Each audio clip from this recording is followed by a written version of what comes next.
So, guys, Kemi Badenoch has been vindicated as a Nigerian has come out to share his ordeal at the hands of the Nigerian police. This will leave you shocked. Take a look at this story. Why is it that Nigerians don't like hearing the truth? There is nothing Kemi Badenoch has said about Nigeria that is not true. When I was in Nigeria, I was kidnapped by the police in Abuja, myself and my brother, in the heart of Abuja, in Wuse 2. In Wuse 2, I was kidnapped. And these guys said, oh, well, you know that they've spoken to the Alga in the night, in the dead of the night. They drove us around the suburbs, the suburban areas of Abuja. They threw us into the trunk. I actually struggle with anxiety and what's it called, and claustrophobia. They threw me into the trunk of the car, myself and my younger brother. They harassed us. They told us that they could kill us, nothing will happen.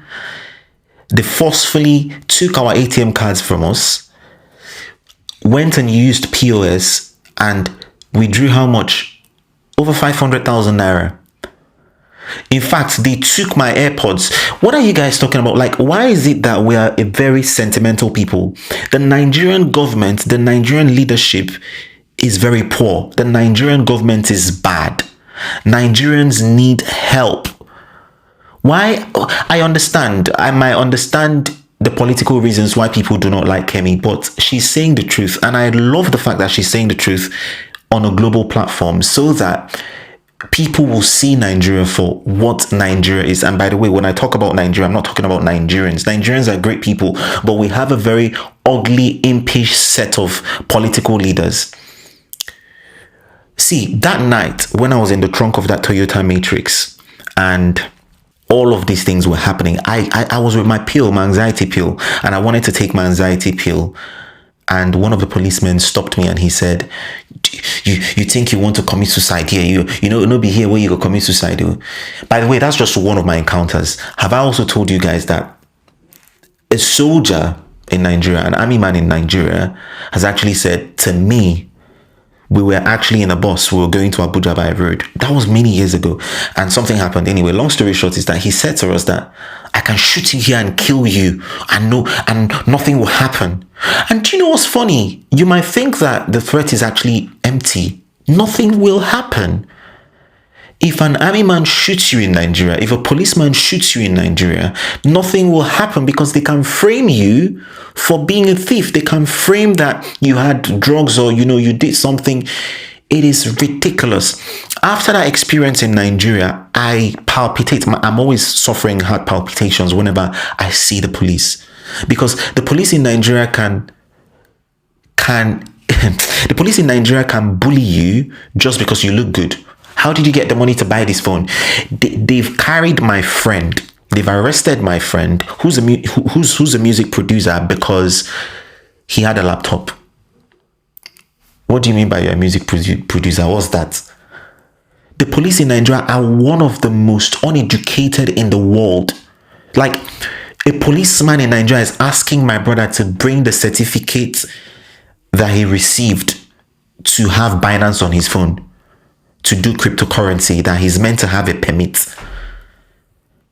These guys are so daft. And then when you talk about it, Nigerians are saying, oh, you are demarketing Nigeria. But Nigeria is already in shambles. At what point are you guys going to talk about the woes in Nigeria without you guys trying to manipulate other people? Nigeria is in shambles. In Nigeria, I feared the security agencies more than I feared thieves and kidnappers. Because at least I know that the thieves and kidnappers, they are real. That's what they are. But there is no need parading yourself in police uniform, but then you do just the exact thing thieves and kidnappers will do to me. I'm talking about my experience. So when you hear some Nigerians abroad say stuff like, I can never live in Nigeria, or it's not because we don't love Nigerians. It's not because we don't love Nigeria. Sadly, the things that we've seen in Nigeria, we don't want to. That night that I was in the trunk of the Toyota Matrix, I decided that I will not raise my children in Nigeria. Like, because when I called my dad and I told my dad, this is what happened, my dad began to cry. My father, who's 60 plus, began to cry. He was sobbing like a child. He was like, so this is how I would have just lost you. He was crying. And then in that moment, I'm like, wait a minute. If I don't leave this country, this is what I'll have to face with my child. In Nigeria, you can be arrested because you have tattoos, because you have dreadlocks, just because you look good. And it is absolutely insane. It's gutting. And I don't understand the Nigerian people who want to keep on defending Nigeria. Everybody knows that Nigerians are great people. Nigerians are good people. Nigerians are great people. But the Nigerian government are not good people. My younger brother had the EFCC come into his compound where he lives. Do you know how they got into the compound? They broke the CCTV cameras. It's a financial security agency. Is breaking the CCTV cameras, slapping people unwarrantedly, beating people up. And then at the end of the day, they just go. And they came in with masks. Oh, for God's sake. Nigeria is a real crime zone. Nigeria is a crime zone. So when people who are abroad, we don't know what Kemi Badenoch has actually seen. She's just telling us bits and pieces here. We don't know the fullness of the things that she experienced in Nigeria. So let her talk. If the government is very embarrassed about what's happening and what people are saying, then fix up. The Nigerian government should fix up. Just fix up and everybody will be fine. Simple. I love Nigeria. I love the Nigerian people. But one thing I have grown to accept is that my love for my life is not less than my love for Nigeria. So as much as I love Nigeria, I can have a long distance relationship with Nigeria as a state. With Nigerians, I absolutely love Nigerians. I think that we are one of the most phenomenal people in the world. Give them their money now. Guys, stop this gentleman. Give them my money. People are extorting my road here. Extorting. Give them my money. Kai, drag your back and run. Hey, bring that bag, it's not going. Eh? Kai, give back. Give them back their key. If you are so protecting civilians, how much are they earning on this road here? People are connecting Are you stupid? Do you know me? Do you know me? Do you know me? Do you know me? Go on me in that. Do you know me? Do you know me? Do you know me? Do you know me? Do you know me?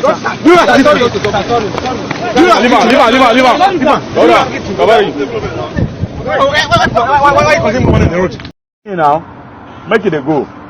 Banka or worker. Call in a banka, call Bajem, my co banka. I mean, they give 100 naira. I don't look. I don't follow you. 100 naira my own. See, I want master fair. If you want to anything, maybe do it. I don't lie you. If you want, what's the problem? I want funny. You don't say only traffic offense. Also what? Get over my child. Say, you don't have money. I say, Miss Moto. Say only over my. Oh yeah, get over my. I don't know for your man though, but I just they call me. There is the issue where they call me for. I can't reach. I can't see him again with police. I can't ask him call the time say traffic offense. I say be traffic offense. I can't follow it. May you leave the man.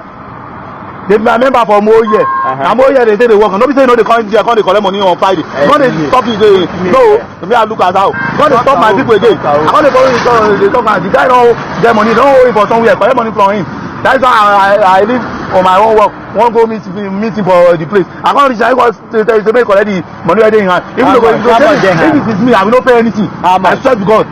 Oh, yeah. Okay, you can't reach now. You can't. You don't call today for that side. I don't collect ticket 700 today. You don't collect ticket 700. You will still pay for that ticket. You got to give you. You will pay for the owner of the bike. You got to give you maybe collect that one and take that one. You got to change it. How much are the changer? No grip on that. Talk the money are the changer. How much are the changer? How much are they don't know me from money? How much are they? Sorry, sir. How much are the changer? Make it give me. Oh yeah, sorry. Give it correct. Liver, I mean say liver. It's so useless. Amusu. Yeah, useless amusu. Do you know the meaning of amusu? Idiot for Ben. It's okay. No, buy my phone your way. ó ṣe wọ̀rọ̀ ẹ̀ má fi ṣe ní ìbò kọ́lá fún lówó ẹ̀ Tani. Liver. No. Now get the full talk. George go there that I can deal with. Nonsense. What's the way? You know you look me well. Amen ni obi farabalẹ̀ kọ́ máa jí mọ́tò gbé kọ́ máa jalè ọlọ́run gan support yẹ èmi faramọ́ ó bá pé àdìmọ́ nìyẹn pẹ́sẹ̀ we are for a number wàá gbọ́dọ̀ láyọ̀ tàlàfíà gbogbo ilé ẹ̀ka tí mo sọ yẹn kì í ṣe pé a gbọ́dọ̀.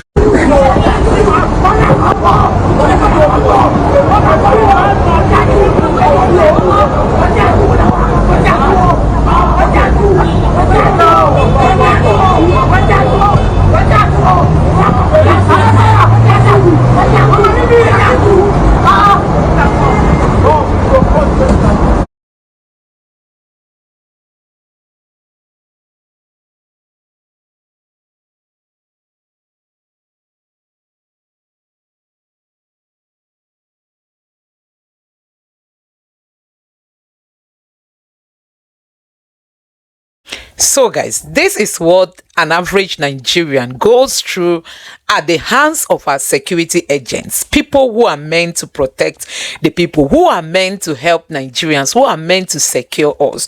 They are the thorns on our flesh. They are the ones, making Nigerians not to feel at home. As in, if you are going on the road and you happen to see a policeman, you will begin to fidget. You will begin to sweat. Not to talk of if you are under arrest by a policeman. You've seen the so many cases of Nigerians who maybe on the road they were accosted by policemen. Guess what is their concern? Let them not plant anything in their car. That's just people's fear. I mean, meeting a policeman in Nigeria can be so traumatizing. Meeting a police officer in Nigeria can be so scary. And sometimes they threaten people, telling people that I will buy you and nothing will happen. And you think it's a joke. They will just buy the person. So guys, a whole lot is happening in this country. When Peter Obi said if he's elected, the first thing he will do is to start, training the police, retraining the police, because these policemen, we don't even know if they got any training before they were given guns. I mean, we don't know the level of training they went through, if at all they had any. And Peter Obi was just emphasizing on, making sure he has a police force that, at least has a standard. But see what we are left with. See the kind of people we have in the police force. I mean, see the kind of people we have in the police force. It is really, really so pathetic seeing what Nigerians are going through at the hands of the police and all that. The security agents that are meant to save the people, they are the ones killing the people. And the military has even joined them. These days, the military can just kidnap somebody and before you know it, they will tell you that the person is in Niger State. Sometimes you don't even know where they will take whosoever they arrested. See what is going like in the southeast, where they pick up all these guys in the name of they belong to IPOB and they will just disappear. You don't know if it's in Abuja. You don't know if it's in Niger State. You don't know where exactly these people are being taken to. If you're a Nigerian youth, you have a laptop, they will call you a Yahoo boy. If you are dressed somehow, you'll be a suspect. I mean, they just make everything to look so brutalized. I mean, the whole system. People are living in fear. No longer just the fear of the thieves and the armed robbers and all that. This time, the fear of the police is the beginning of, I don't even know if it's wisdom, negative wisdom. Honestly, Nigeria is just it's a traumatizing environment. I mean, what Nigerians are going through at the hands of security agents, if everybody should start coming out to share his or her ordeal at the hands of the Nigerian police, at the hands of the EFCC, and at the hands of the Nigerian military, if everybody is to come out, to begin to, share their experiences with these Nigerian security agents, I mean, in short, there will be petition to just ban them in the world. I mean, the outrage will be much. So, guys, this is what Nigerians are going through. Being in Nigeria at this time is really somehow because of poor leadership. I mean, because of the wrong people, occupying key positions in this country. Nobody wants to reform the police. When there was answers, people were paid. People were paid. Until today, no consequences for those people. I mean, some people do no longer have legs. Hey, Nigeria, what an environment. What an environment. What an environment that nobody should even wish to be. Nigeria, that is a wonderful country. Leadership has turned everything upside down. So guys, let me know your thoughts in the comment section below. What do you think about what Kemi said? And what do you think about, what this guy has equally said in this video? Let me know your thoughts in the comment section below. Please don't forget to subscribe to the channel and turn on the notification bell. Thank you.